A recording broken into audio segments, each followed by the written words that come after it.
Alright, and today I want to show you how to add a customer and a system in Dealer Admin. Let's get started. After you log into Dealer Admin, at the top of the home screen, click the plus button next to Customers. Now, you'll just need to enter in some customer information, like customer name, address, city, state, and zip code. Finally, you can enter in a phone number and an email address for this customer. Finally, click Save. Now that your customer has been created, you can add a system with just a few clicks. On the customer summary page, click the plus button next to Systems.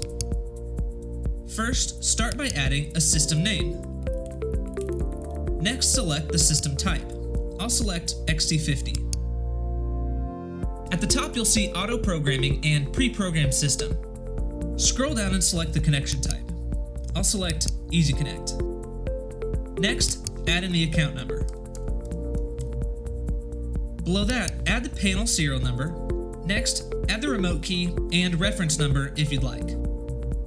Below that, enter in the install information.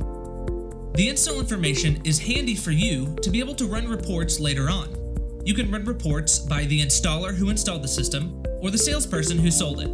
I'll select Commercial, and I'll leave the installation date.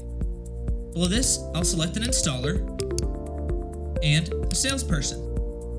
Now I can configure the virtual keypad app and website. I can select between the arming app, the standard app, or the standard and video doorbell. I'll keep standard. Continue scrolling to add any additional features to virtual keypad, like Z-Wave, geofencing, or traffic count. Keep scrolling to add video or central station video verification.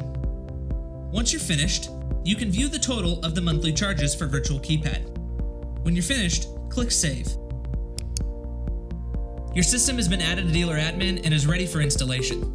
Now you can take advantage of all of the powerful features of Dealer Admin, like remote update, user code management, programming, and virtual keypad. And that's adding a customer and a system in Dealer Admin.